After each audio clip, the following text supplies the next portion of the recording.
The main boardroom of Centenary Bank is in basement 3. Noah has traveled all the way from Kenya to Uganda to do a presentation on a clearing system, which is being hosted on a cloud. So I need internet to connect. The board of Centenary Bank are all fathers, and they are dressed in those black and the red hat. Yeah. And there were 25 of them. Immediately, like pornographic websites started like getting screaming all over the computer. So he turned it off and he figured out how to fix it. It was some kind of attack on his computer. So I tried doing presentation PowerPoint. I did a very nice job introducing the company, what you do. Then I was told, young man, show us how it is working.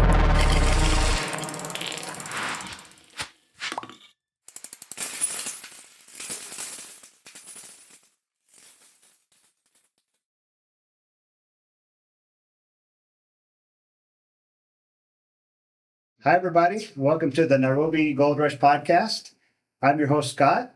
I'm the Chief Technology Officer of SafeBoda, and I have the privilege of interviewing great tech leaders throughout the Nairobi community. So today with me, I have Noah Amoke, and he'll tell you all about himself. But I guess maybe, Noah, do you want to tell us what your role is and the company that you work for? Maybe you can just tell us quickly about that. Thanks, Scott. My name is Noah Amoke, just like Scott has said, and currently I'm a Chief Operating Officer at Tilil Technologies, which is, I can say, an IT company based in Nairobi, and we provide technology solutions for clients across different verticals in Kenya and beyond. Oh, great. Yeah. Now, maybe you could tell us, what does a Chief Operating Officer do at a tech company? Because I know I work for SafeBoda, and we have a chief operating officer that deals out in the field with the Boda guys and teaches them how to take customers and make sure that helmets are given to customers. But what is a COO in your position? What does that actually mean to us?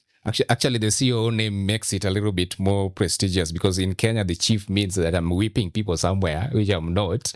On my daily activities as a COO is to make sure that everything is running in the company smoothly. And this starts from the strategy level, implementing the board strategy and the daily operations of the company, working with the different departments, sales, finance and operations, technical, and people's operations, that is HR department.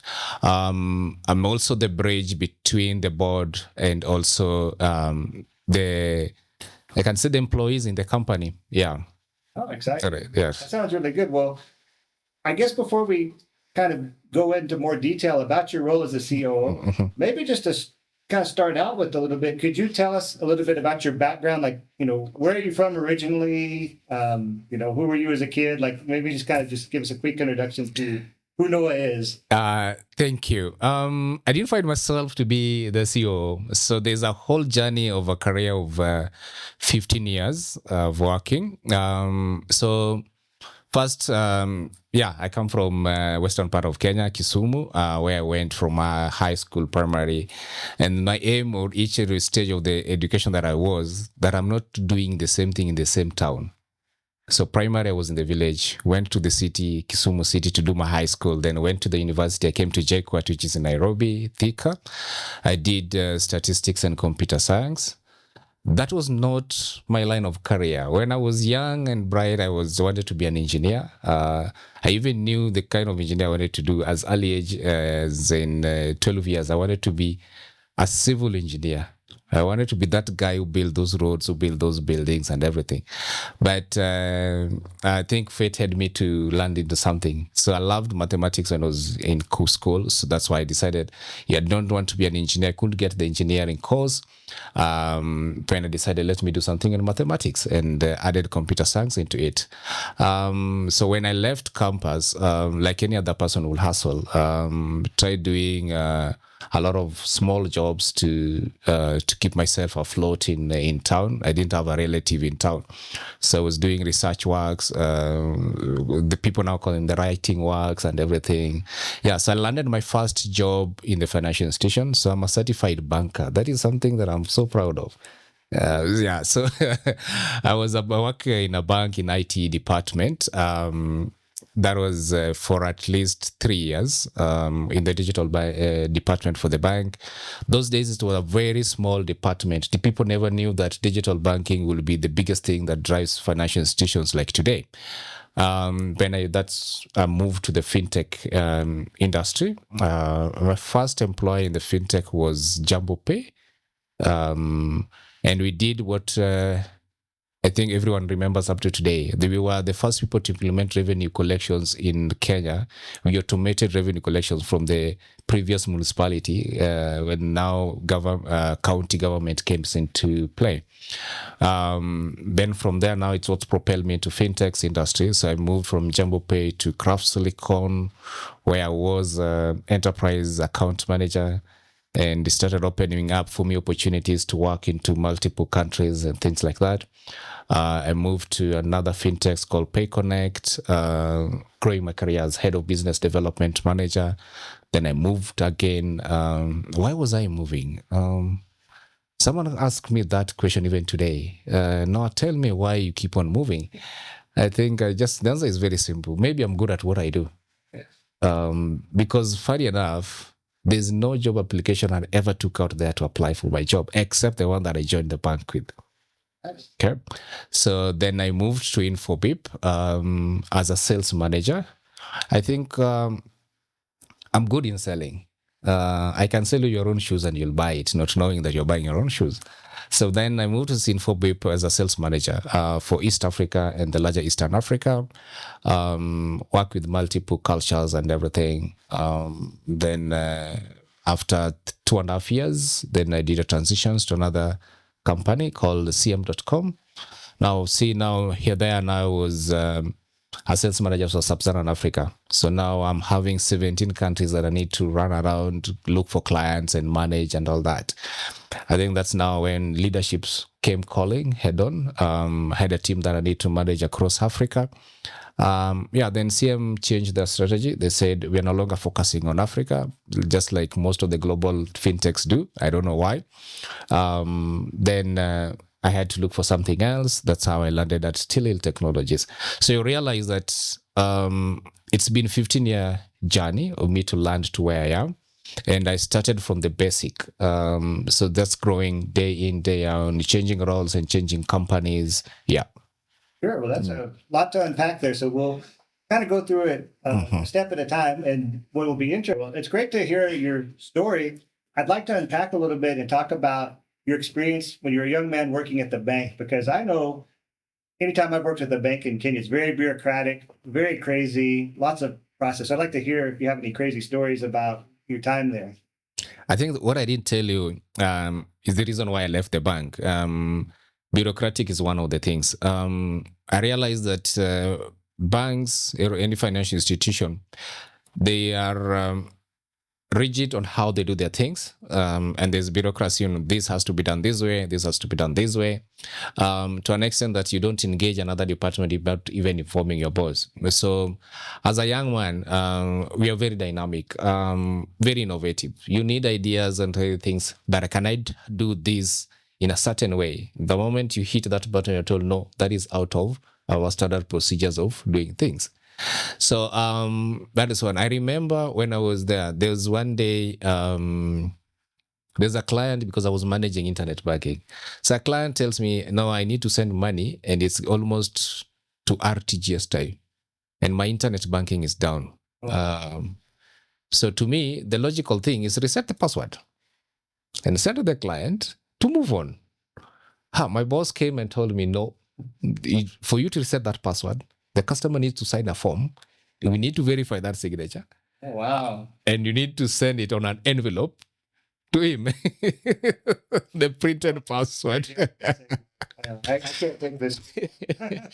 Yeah, so those are the few things. So yeah, those are the stories that I have. You couldn't handle it. You just, after a while, you decided that you wanted to innovate more, I guess. Yes. So after a while, and then I was very energetic and I needed things to move fast in the way I do things. Then I realized that this space will take me longer for me to grow personally and for me to achieve the kind of change that I need.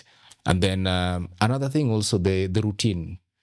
Um, I don't know how some people survive on that routine that for every single day I wake up to do this, and this I'm doing it from Monday to Friday, January to December. Yes. So for me, that was not me. I needed somewhere where dynamic things change. Every day I wake up to a new challenge and meet people outside. And yeah. Yeah, I mean, that's similar experience to what I had. I lived in Kenya for about 12 years now. Oh, okay. But when I lived in the US, I started working in tech. For a time, I worked for the Internal Revenue Service of the US government, kind of like the KRA. Imagine. I remember I had a flow chart of 256 steps that I had printed on a plotter that I had behind my desk. Anytime you wanted to change the font on the website, you had to follow the 256 step process. So you can imagine it's like after a while, and the same people have worked there for 30 years and they're just used to the routine. Yeah. This is how it is. You follow the process. You don't step outside the process. And you can imagine the governments, and a lot of times the banks are really struggling to keep up. I feel like some are doing well, but a lot of the old school banks I think they're really struggling. So maybe you can tell us a little bit about the Fintech. I guess we call it Fintech here in Nairobi, right? Yes. Maybe tell us how do you see the industry, and like where do you feel like it's going these days? I think I always compare when I joined the fintech industry, that was like 12 years ago. There's a lot of changes. Even the way we are innovating and doing things, we have really grown in the industry. One of the key things is that there's a lot of innovations that are coming. There's a lot of easier way of implementing solutions and coming up with solutions as opposed to how we used to do it back in those days. And remember when we joined fintech, there was no smartphones. We was having the feature phones, the Nokia 8210, the USSD. So the USSD was the most innovative thing you could do. But right now we have smartphones which are much smarter than the way they were like 5 or 4 years ago. So that also opens up on whatever fintechs can do in the sector. And now we are doing more than just solutions around payment. We are doing a lot of things. We have technology companies that are now doing big stuff on AI in agriculture, in how people operate and things like that, which is good, which is a good thing. So the fintech industry in Kenya is really growing. And it's opening up opportunities, not just for Kenya, but across Africa and the region, which is a good thing. And I'm proud of every time when I travel and say I'm from Kenya, however how much they don't know how to pronounce M-Pesa, but at least there's something that they recognize that Kenya did a revolution of mobile money. And everyone knows when you're coming from Kenya, you know how to use M-Pesa. Sure. I know when I came from the US originally, M-Pesa was starting to take off, I guess. It was just new. And transacting money on the phone was so foreign to me. Like you have the card, right? Everything's about the card. Yes. And I was so nervous to use the phone even to do transactions in the early days. I didn't adopt actually M-Pesa for the first couple of years I lived here because I just couldn't wrap my mind around how innovative it really was. But I finally came around to it.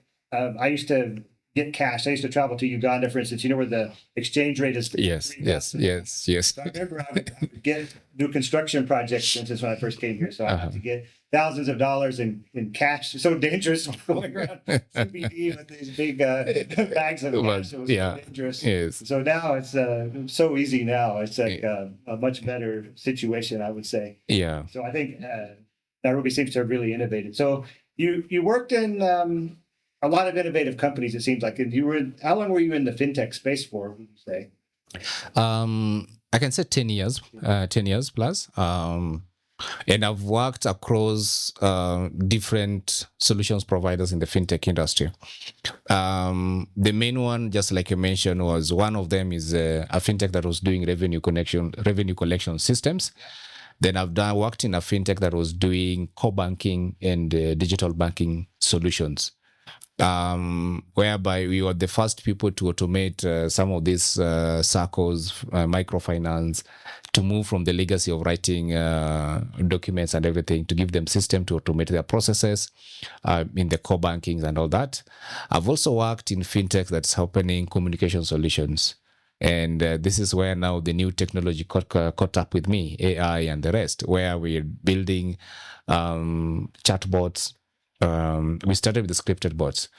But now I'm happy that with the new adventures of AI, our bots can also translate to different languages and all that automatically. Now, when we were doing scripted bot, the main hindrance was that you build a bot which cannot be translated to Swahili or anything. So the limitation of the usage in Africa comes in place. So let's just do a scripted bot. Let's look at a USSD where you have menus. Your work is just to select this, select this, select this, select this. But right now, we have bots that you can just type a whole sentence and they're able to give you, even you use slang or broken English. In Kenya, you use Sheng. Yes, it's easy to translate on that. Yeah. I noticed the CTO of my company.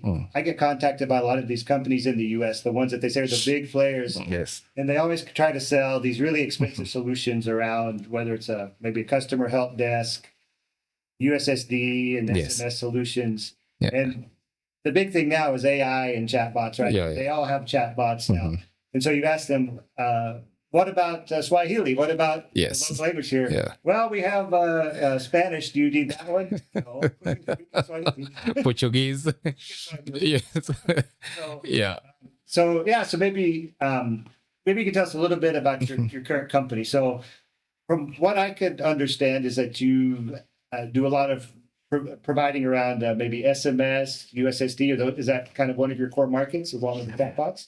Yes. So currently where I work at Tilil Technologies, one of the key solutions that we provide is the Kenyans call it bulk SMS, but globally it's called A2P messages. In simple terms, we enable a business to communicate with the mass clients on SMSs. That gives us around 60% of our revenue coming from that. And how big is it? We do 80 to 100 million SMSs in a month. And we do 60% of the government communications on SMSs is through our platform. Now, beyond that, we also have introduced other channels of communications, and that's where USSD comes into play. WhatsApp, which is now our main also innovative solutions that we're innovating around.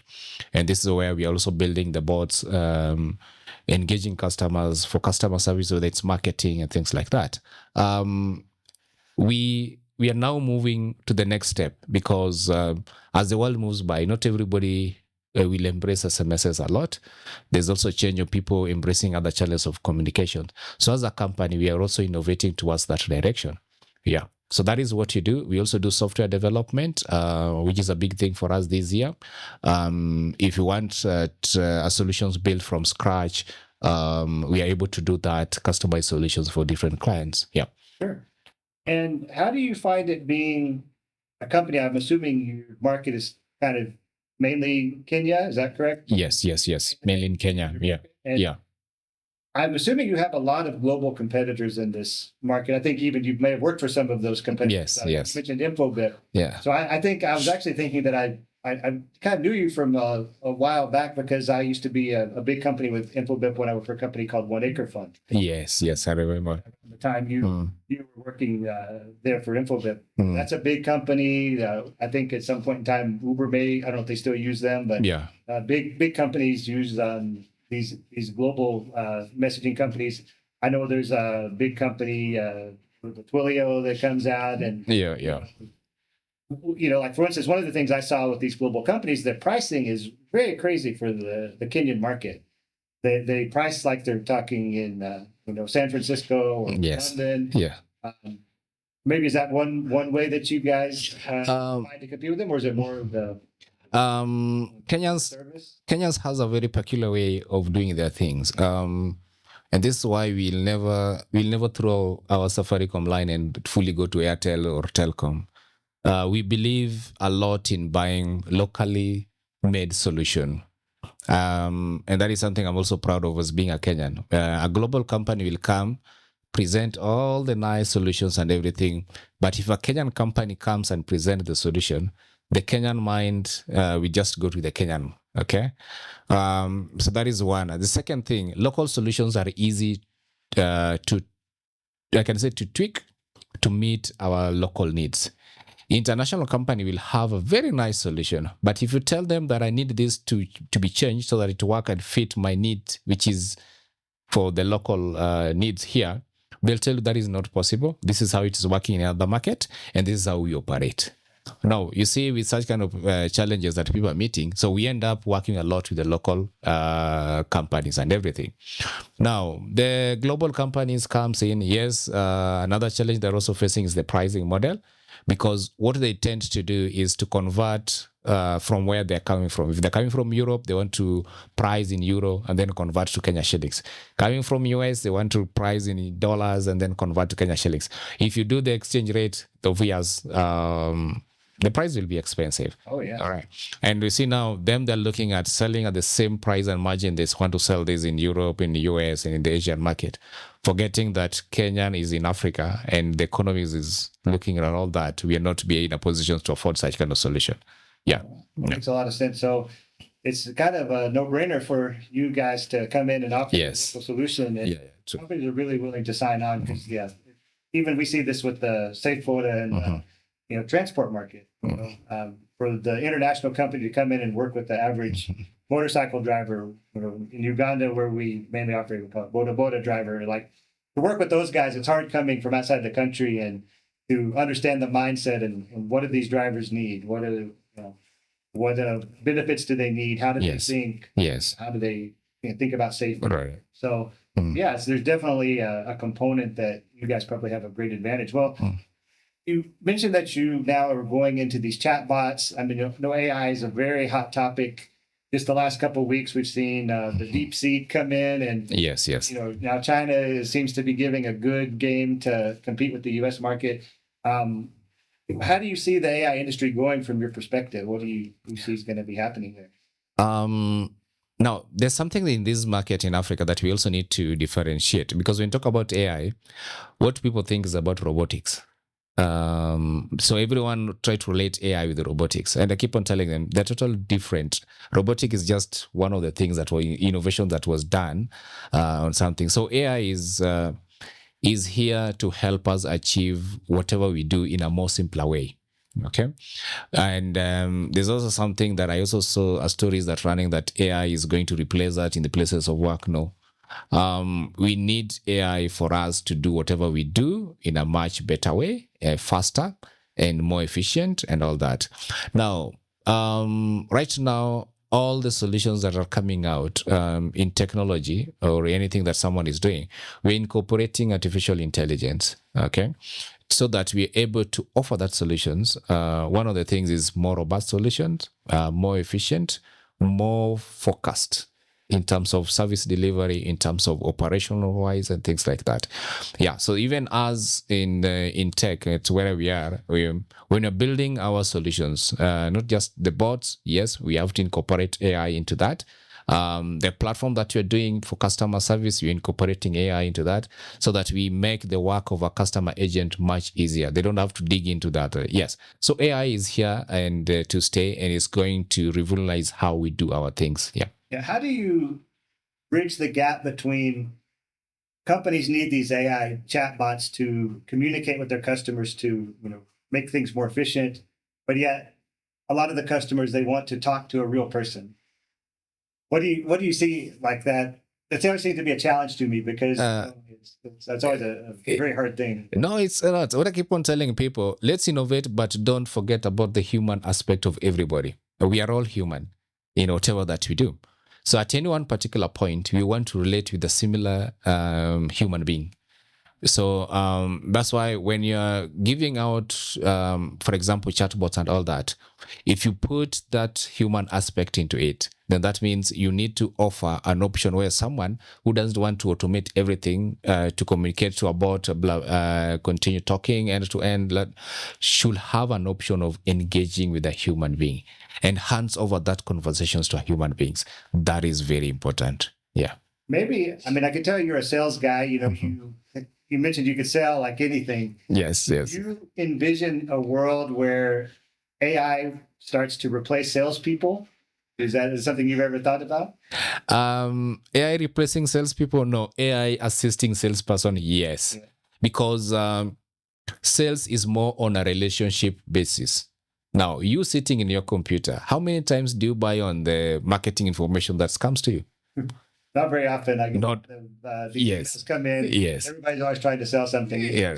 Spam folder or unsubscribe. You see, but if someone approaches you on the same selling something that was sent to you on email, you're most likely to buy from them.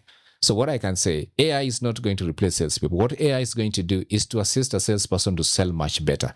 Now, AI, what will they do? They can profile you as a customer and tell the salesperson, Scott is more likely to buy than Steve.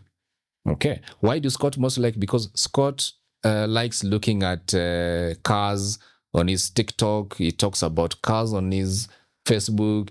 His Google search is always about cars. So go and sell cars to Scott. While Steve here, Steve likes bikes. Why does Steve like yours? How do I know Steve likes bikes? Because Steve search more, talks about them, likes pictures of bikes and all that. You see, so that means an AI will be able to give me more information what to sell to you and what to sell to the other person. Speaking on this idea of the chatbots helping salespeople, Yes. yeah, we use this a lot with AI, also in SafeBoda, because we want to know the same type of details. Are you a party guy? You go out to the club on a Saturday night. Then we can make sure that you get a notification that you need to take a car ride. Yes. Hey, we got a promo for you. Different targeted marketing, because different people have different needs. So yeah, it's a really interesting way to look at how salespeople can be assisted by AI. Yes. The customer information instead of replacing. Because you're right. I mean, nobody. They've talked all the time about AI girlfriends, AI this and that. Yes. But Yes. nobody really wants that. I don't think. I would be the person to think about this. Yeah. Well, for sales, what's the craziest sales pitch you've ever done to land a client? Have you ever done anything like really crazy? Like, I'll give you an example. Like, my grandfather used to sell cars. So if he wanted to sell a car and you'd say, like, the boot of the car is very nice, he would get inside the boot of the car. Products are not that kind of crazy, but if there's anything. Yes. Yeah. I think the craziest thing that I've ever done is convincing a client to go for a road trip. Really? Yeah. Without a plan. Just ask him, so what are you doing tomorrow? Fine. Let's jump for a road trip. What did you do on a road trip? I, like any other salesperson, I knew my end objective is to make sure that this guy signs this contract. Okay. So I carried the contract on the road trip. And we signed a contract in the middle of nowhere at 2 a.m. Wow. But the next day I kept on reminding, so when are we starting, so that he doesn't behave like he never knew that he signed a contract. Okay. So I kept the conversation going and everything. But what I also learned during that period that we spent with the client, he was a very key decision maker, is that we created a good rapport and a good synergies in knowing him better, knowing me better. And I think that client gave us good businesses because at that point he just needed a simple solution for him. Beyond that, you kept on getting good businesses. So there were no more road trips, but at least we got that intimacy kind of engagement with him. And it was an easy thing for me now to introduce him to other solutions that we offer. Now, so that is what tells you, like, salespeople, you have to be very, I could say, dynamic in how you think, and you think outside the box. So when I realized that this guy spends his weekends outside Nairobi, so come up with a suggestion that will make him feel like you know him much better. Yeah. Oh, yeah. Yeah. So I guess there's this kind of idea of being very genuine with the customer you're trying to win. Yes. Because Yes. I think, as a decision maker in my company, I always realize when people are not being very genuine. People call me and say, "Oh, would you like to? I'll give you a free round of golf at the country club." Well, I don't really play golf, so Yeah. Everybody has their Yes. desires, I guess. Yeah. Yeah. You have in your industry, have you ever had these situations where these guys, they really like to party and they're really wild and take us to this club or that club? Yes. Yes. Those type of situations. Yes, a lot, and I think that's when I got in Uganda. where It's crazy in Uganda. yes, I got that in Uganda and in South Africa. For in Uganda, I took this client. They were from a financial institution on a Friday for dinner. To me, I was trying to be modest. Guys, let's jump and have some dinner as we discuss a few things here and there. And it was on a Friday. Then after we have finished with the dinner and everything, the next thing was like, no, we can't leave. It is too early. Now 8 p.m. is too early for us on a Friday to get home. So let's jump into a club. We left that club at around 5 a.m. Oh no. 5 a.m. Yes. Yes. So yeah, those are what happens. In Johannesburg, I also got some clients that are also interested. We were pursuing some deals. For them, we said, okay, guys, let's have grab a beer as we discuss this. One beer turned to 2 to 3 to 4 to 5 to 6, and yeah, but the good thing is Joburg is they close their clubs at 3 a.m. So they have to kick you out. Yeah, so at 3 we had to be kicked out, and we were like, okay, for me it was God grace. So thanks guys. It's now time for me to go back to my hotel. Yeah, exactly. yeah. I know as you advance in your career, at least I know for me, doing those things when I was very young, like as I get older, my body just can't. Yes, yes. Those things would be very hard to get a client to be talking 5 a.m. Yeah. Very difficult. The worst story I heard was a guy was telling me he was selling something in Japan. He was trying to make a big sale, and they had just closed the deal. They signed the contract, and the Japanese guy said, let's go, big restaurant, let's celebrate. Yes. So they took this guy to the restaurant, and the Japanese ordered the food. Yes. And what they did is they bought a bowl of water, and inside was live goldfish. What? And so the guy, he knew, the American guy, he knew. Yes. I'm supposed to eat this fish. There's live swimming around. So he was thinking, what do I do? I know we, sometimes here we'll eat the fish, cook. Yes. Everything. Yeah. But this is live. It's live, yeah. What he decided to do is he just reached inside, he grabbed the fish, he threw it down his throat, as quickly swallowed it whole. And then the Japanese were very offended because I think the way you're supposed to eat the fish, I don't know this to be true, but I think you're supposed to eat very slowly on the fish. Yes. At a time. Like you need to show that you are enjoying the fish. Yes. I don't know what they call that. I don't even know if that's a true thing, but from what I understand, you can look online and see if there is this culture of the swimming fish. So I would be very afraid to do that. And I know sometimes in Kenya, spend a lot of time in the villages. Yeah. And, the food is a little bit different than we're used to in the U.S. We're used to the McDonald's and these things. And sometimes in the village, there's some different things. You're hanging out with the Maasai. Yeah. Some things come out. And yes. I remember one time the same thing. I was trying to make a good relationship, good impression of the people there. And so they were removing the pots of food that we were going to eat as the special guest. And, they had potatoes and rice, and it was good. And then they came with a special pot for me. Yes. They said, we have the special pot. You have to eat everything or we will be very offended. Oh, wow. I opened the pot and I was very scared. What was inside? But I was able to eat a few bites, shaking, and then I said, guys, this is so good. I share with you. And they were very happy to.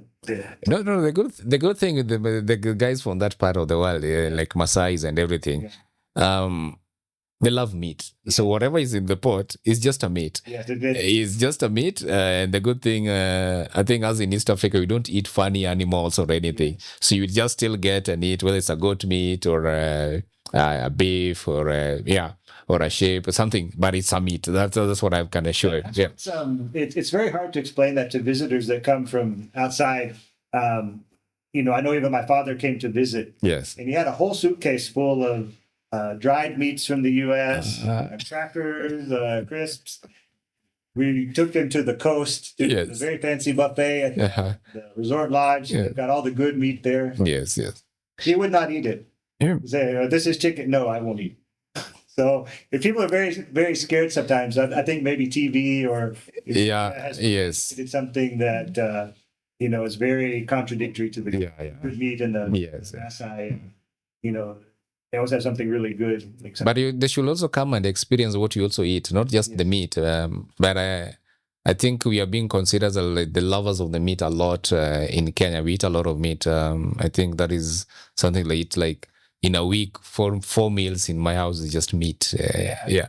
So anyway, apart from meat, there's also other things that you eat. So next time, tell them where I come from. We eat a lot of fish. Yeah, from all, whether it is smoked, it's dried, it's where what do you call it, the wet fry, yes, dry fry, yes, all that, but it's just but the bottom is it's still fish. And then we also have the small fish and the big fish, so it depends on which type of fish you want to eat. Yeah, you can sell the fish to these guys. Yes. What do you do when you have these young guys who join the team, maybe on your sales organization? Do you have any kind of funny stories about like somebody really struggling learning how to sell to somebody, or like these young guys that join the organization? What I keep on telling people who are first of all in sales, sales is like a calling, also like a teacher. You need to be prepared psychologically that I'm going to work as a salesperson. It is not one of the easiest job that I can go and read a paper, learn how things are done, and then I go on the ground and hit, and then I'm able to sell. It's more from the mind, because what keeps on demoralizing a lot in sales is the rejections that you're going to get. So you take a client, sell 2 months, you're following up 2-3 months, and they tell you, no, I'm not going to buy. Or they just ghost you. No picking calls, no response to emails. You go to the offices, they tell the secretary to tell you that he's not around. They just disappear. So you need to have mentally prepared for such kind of things. And then every rejection, you need to pick up yourself, move on to the next client. And you must have this habit of talking to 12 people, and you're so sure back on your mind only 2 will come out to sales, close to deals. So it is something that you need self-motivations. If you're coming into sales, you first of all need to work on your self-motivation. Am I self-motivated enough for me to handle this kind of pressure, to handle this kind of job?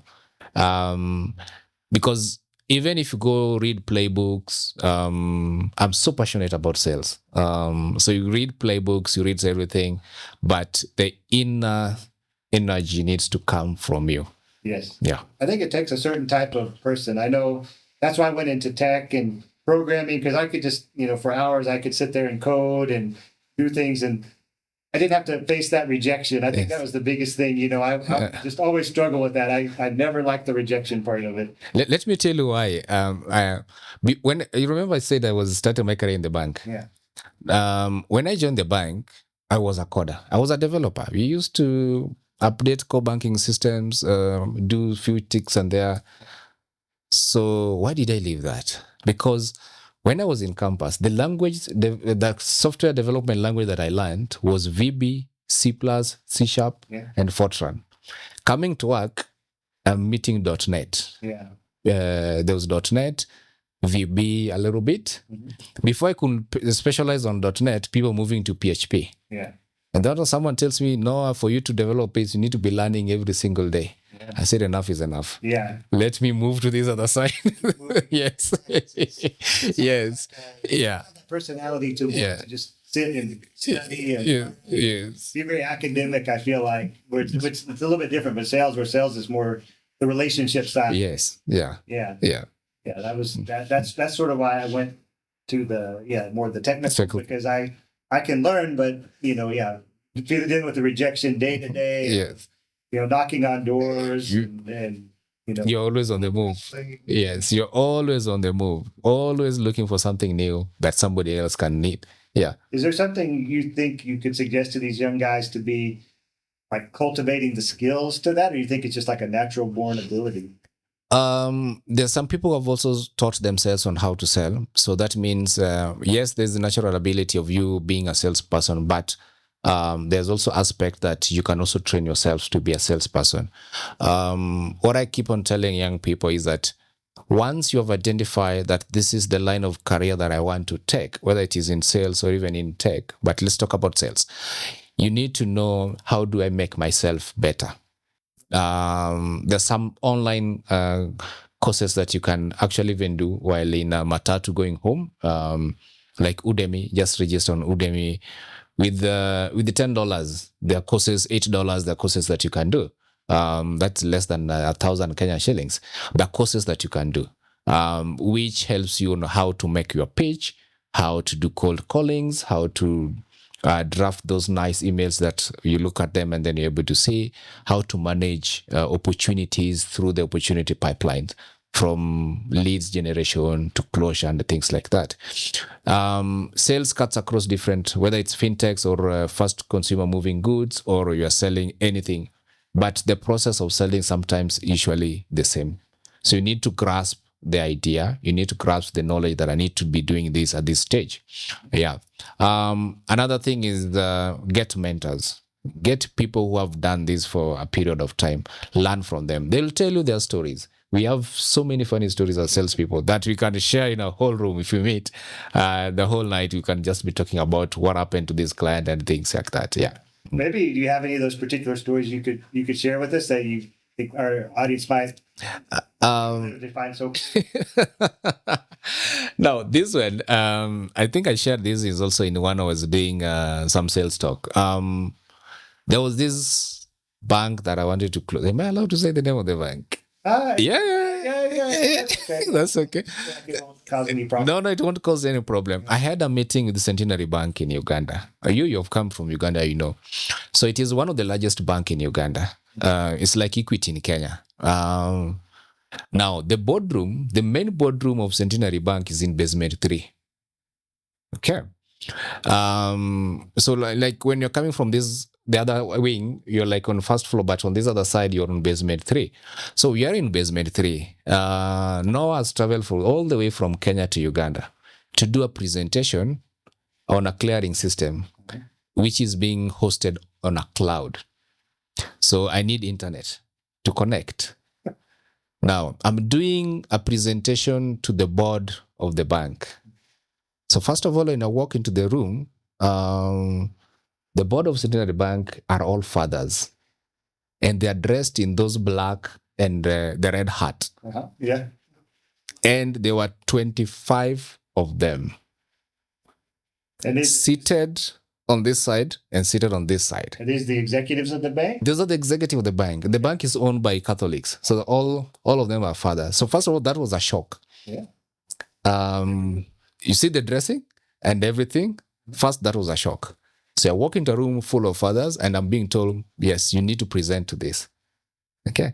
Then what happened? I'm on basement 3. I want to tether my phone to connect to cloud. Yeah. You can't. Yeah, There's no signal. First of all, I'm roaming on a Kenyan line. Yeah. So there's no signal. Now, calling IT guys tells me for us to give you internet because I'm an outsider. Yeah. There's a form that needs to be a paperwork that needs bureaucracy for the bank. A form that needs to be signed by 6 people, including head of technology. To the bank. Yes, so that I can be given access to the bank system, internet.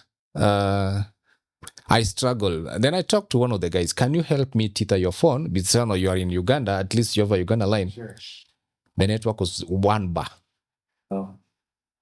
So I tried doing presentation PowerPoint. I did a very nice job introducing the company, what you do. Then I was told, young man, show us how it is working. And I just had to open up and tell them, apologies, this can't work. And because I need internet and I'm not able to get internet. Yeah. Now, where is this story keeps on following me? You know what they told me? The father just prayed for me and they told me, we are sorry. We are here to make a decision and you have just lost it. And safe journey back to Nairobi. That's a tough one.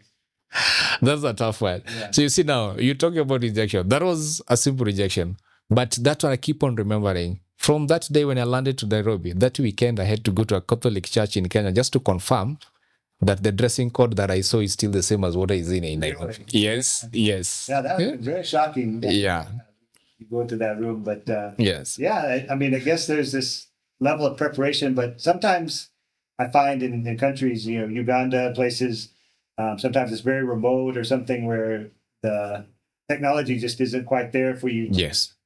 do these presentations or to do the things we need to with tech. Although things have come a very long way, I would say. Yeah. Yeah, I remember the first time I came to Kenya, it took me about 3 hours to watch a 1.5 hour movie because of the buffering and the low internet. It was the movie so bad, it was like 5 seconds and it was hard and going. So things have come a long way. Yes, that's true. That I've been around East Africa. Yeah. But that's very crazy. I mean, I've had a similar experience. I remember one time I was working with a guy and we were doing some consulting. Or trying to sell some software to some people. My friend did the same thing. He had to access a network. Yes. And they were like, well, we need to turn off your firewall on your computer to access the network. Yeah. Connect. Yes. So immediately when the firewall was turned off, immediately like pornographic websites started like getting streamed all over the computer. So he turned it off and he figured out how to fix it. It was some kind of attack on his computer. So anyways, we were presenting to these very religious ladies. Wow. We knew they were very religious ladies. And so we had to have the presentation up on the screen. Yes. So that's embarrassing. I have a problem with the firewall. Yes. Just be warned that something weird might happen on the computer. Yes. While we're doing the presentation, and of course he got about 5 minutes into the presentation, and then suddenly, wow! Oh! Was coming. Luckily, he had worked. That was money, but yes, because you see now the kind of the audience that you had, that was embarrassing. Yeah, very embarrassing. Yeah, it's not something you want to have in a sales presentation. Yes, exactly. Yeah. But I guess so. Like you say, you can sell anything. So, for instance, my company Safe Photo, we we would need SMS, USSD, chat. Yes. How would you sell that to me as a customer? Like, how would you say compared to the other competitors that are out there, which there are many? Like, what would be your selling point for the services? You see, for you, I will not come to sell to you directly. I know currently you already have an SMS provider that is giving you an SMS. You have a USSD. So what I look at, I'll come and Scott, you're dealing with people with feature phones. Some of them also have smartphones, yes, but data is the biggest challenge that they have. Okay. Have you ever thought about doing survey on how feedback they want? Oh, okay, yeah. So now, yes, you'll say, yes, I need a survey. Yeah, but you see, the app gives me a survey. Yes, the app gives you a survey. But what about a customer who was using your border lost the phone and still want to reach out to them? Because in your database, you can't say which one has a smartphone and which one has a feature phone. Yeah. Have you ever thought of using two-way SMSs to get customer feedback? Nice, okay. Okay. Because sometimes also, I want to order a safe border. I want to send parcel and everything, but I don't have data. Okay. So how do you handle such cases? Sure. So USSD right now, I still need airtime for me to dial. But if I'm without airtime, how do you do that? So you need a shortcut. Yeah. Okay. Now, the shortcut I'm going to give you, Scott, is going to help you to do customer survey.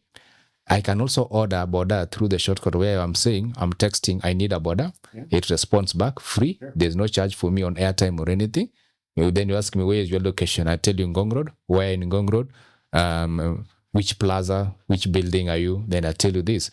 Are you on the stage or you are inside the building? You tell me I'm this. Then fine. Then you send a notifications to your rider within that geolocation with the number.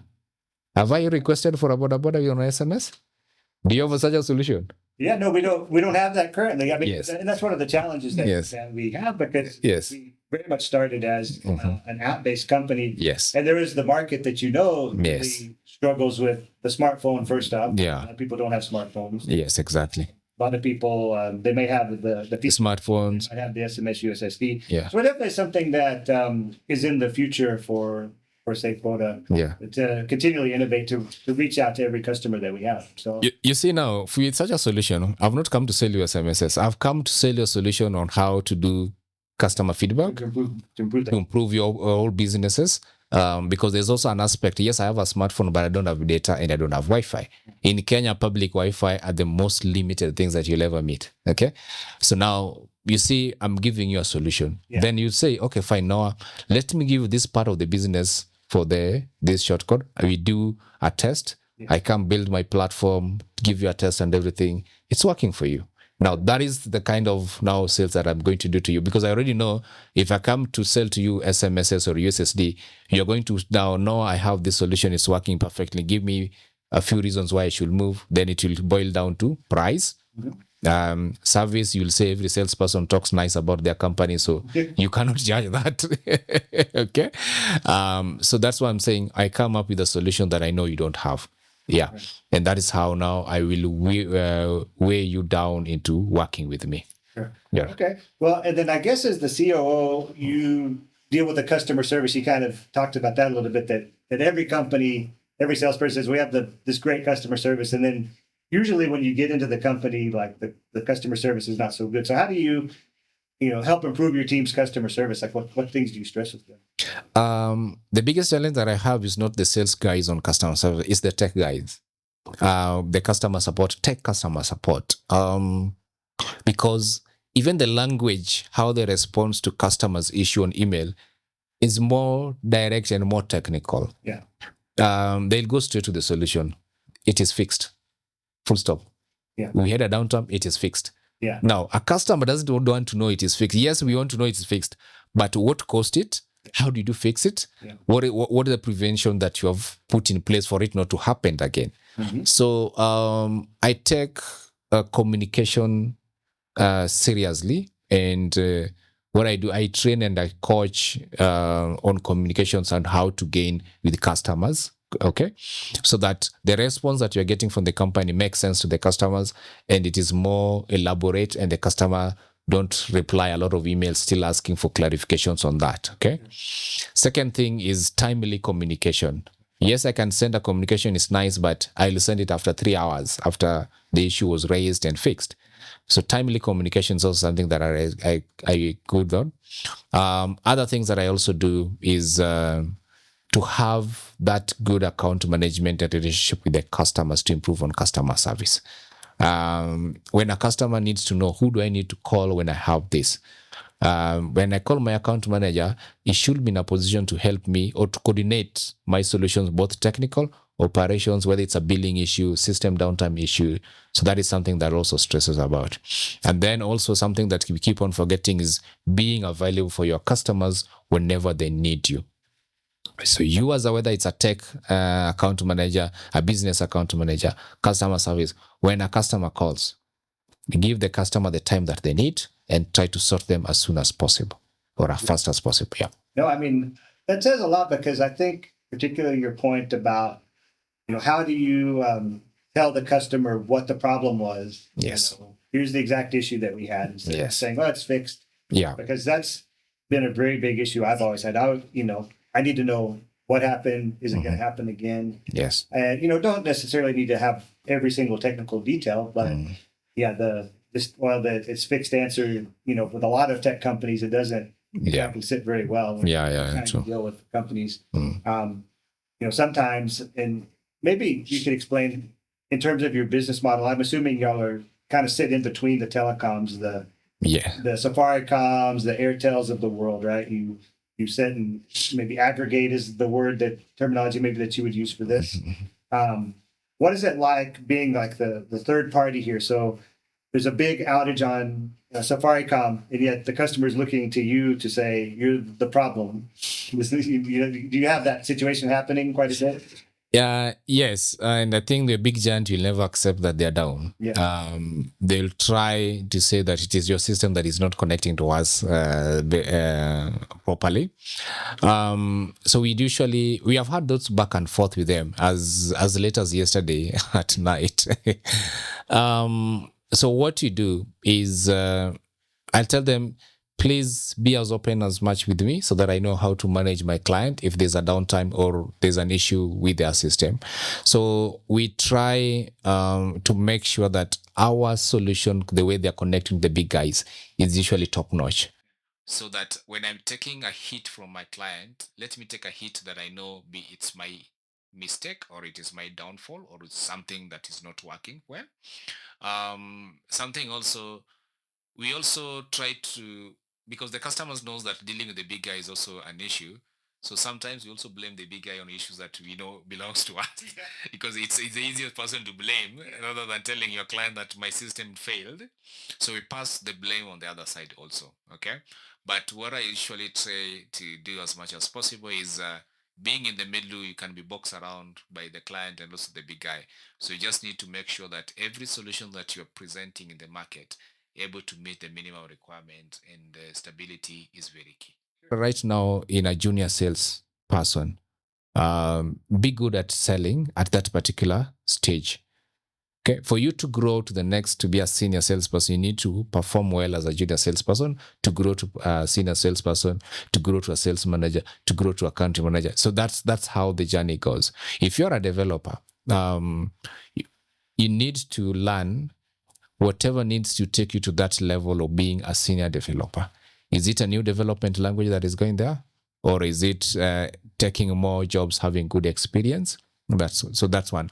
So being patient and being good is very important. Key things is to learn, get knowledge that is relevant to your current career that you are doing. Relevant knowledge. Don't just go and learn everything outside there.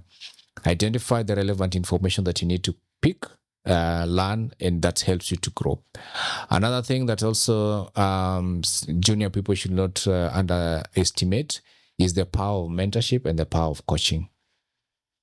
Get someone that you can look upon to. Identify someone in your circle or someone you admire. Try to reach out to them. Be open to them and tell them, by the way, it's Mr. Amoke.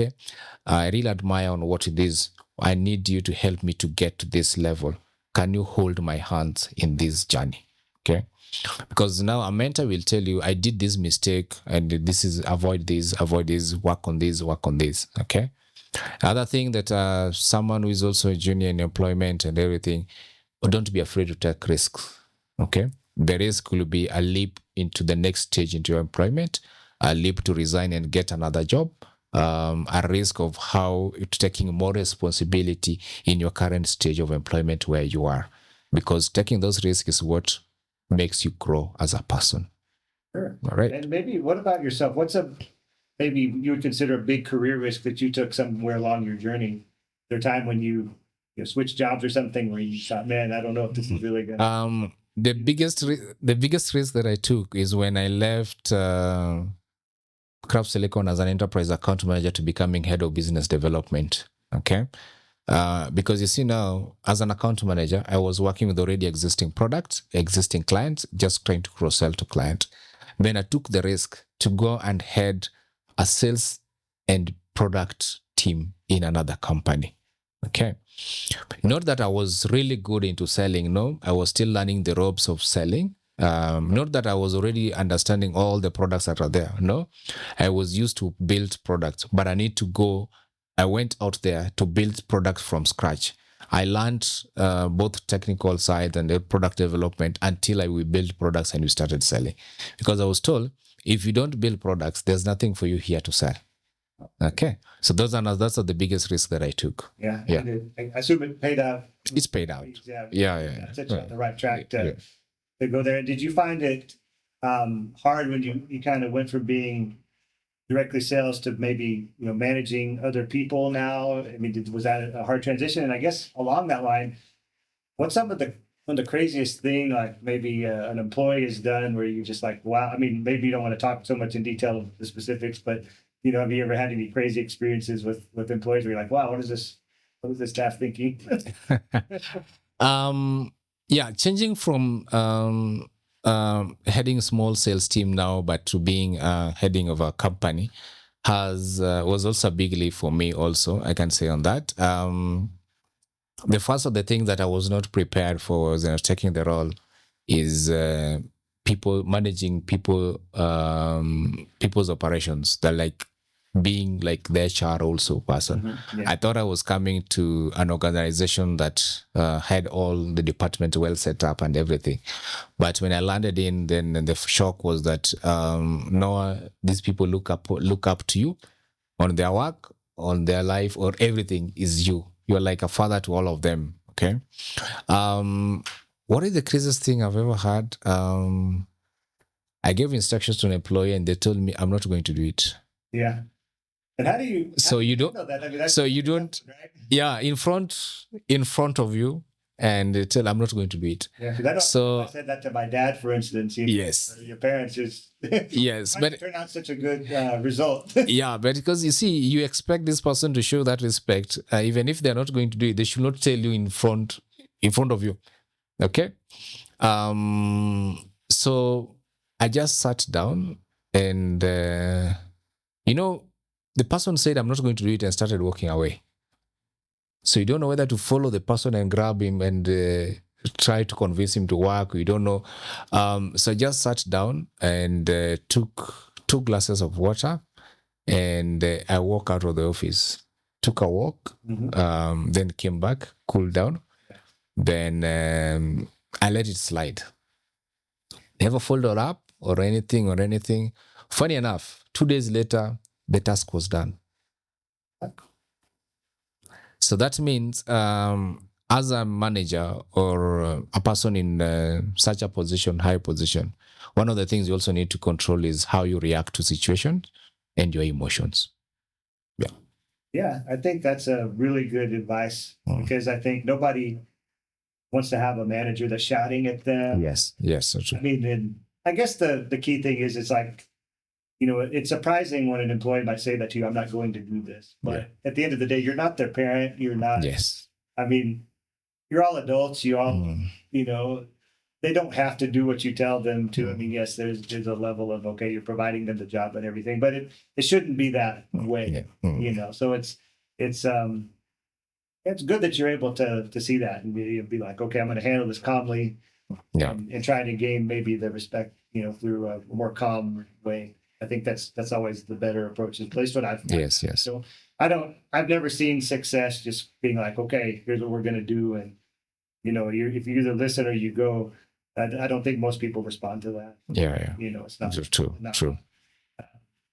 Not a very effective way to think about it. But it is surprising. I think I've noticed that a lot of with the, younger people, they come into the job market, they say, I don't want to come to the office on time. How am I supposed to come in the morning? I have to go.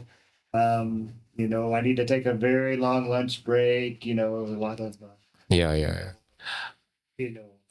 hurt feelings and things like that. And it seems a lot more sensitive these days. But I think the next thing we can also do, Scott, is the next time we can have a whole session. Yeah. I have enough stories on how to work with Gen Zs. Yeah, that would be very interesting. I think yes, because there is a whole dynamics of this that is totally different. I hear they call me millennial because I have enough of them in my organization that I'm working with. I have stories and the surprising, the challenges, the good things that they do, how they wanted to be treated, how they do things differently, how we do things, how they have changed the work environment, things like that. Yeah, so I think we'll have a session to deep dive into the Gen Z workforce because I think it's something that employers really know how to manage. And that was one of the first things when I became a manager, I realized that there's just things that are so surprising, like, okay, people are sexually harassing people. Yeah. People are committing fraud. I thought as a moral person, like, okay, these things don't happen. And then immediately become a manager and it's like, you have to sit people down and like, hey, you really did something really bad here. Or, I remember there was this one case where there was a guy who was sacked. The only way he got sacked is because he was surfing child pornography on the server at work, and it was like, okay, each one of these things is like really bad. Yeah. Every one of them is bad. And you combine all these things and now, it's just, Yeah, That was that was bad. So I mean, the crazy things happen out there. So yeah, I think we definitely should plan a session about Gen Zs and go into more detail. Well, I think Noah, that's about all the questions I have for you. Is there any other topics you'd like to go on before we, kind of wrap things up? Would you like to anything else you'd like our listeners to know about you or Um, you know? Thanks, Scott. And I think as I wrap up, one of the things that I also do, me as Noah, because of the passion that I have for sales, I also help businesses as a sales. I'm a sales enabler. Yeah. Okay. Yeah. So I help businesses in setting up sales departments, growing up their sales. I do sales coaching and sales training. Because what I also realized after working with a lot of fintechs, and I also thank God, most of my friends have a lot of startups. To them, it is about Noah have built this nice solution. Why is it not selling? Then I tell them, how do you expect something to sell itself if it is not out there? There's no one talking about it. There's no one you're showing whatever you have done. Okay. So I've helped a lot of fintechs setting up their sales team and growing that. That is something that I also do passionately. And we can tell you can sell very well. So you definitely have the skills of the gifted salesperson. So I think it would be very helpful to a lot of the clients out there. They could really benefit from your services. It seems like. Yes. Yeah. So that's what I do. And so you kind of do personal coaching. They can reach out to you. Yes. Well, we'll be sure to have your contact information on the podcast and the video so that everybody can link to you and be sure to reach out to you for their sales training needs. I think that's definitely a big need that everybody has out there. Yeah. I don't know how to sell. I'm terrible at it. I don't think I could sell anything. I think it's definitely people need your skill set. All right. That's how you make money. That's how businesses happen. Yeah, true. Well, thank you, Noah. I think we've come to the end of the podcast, so it's great having you on the show. We'll definitely look to have you back, learn more about your struggles with the Gen Zs in the workplace, see how we can all learn to benefit from all the stories you might have. So just great time having you, and thank you for taking the time out of your day to join us. Thank you too, and thank you for the opportunity to share my story and also to share my experience. I don't take it for granted. It is a pleasure having you, and I'm grateful and I'm thankful. All right. Great. Thank you. Thank you.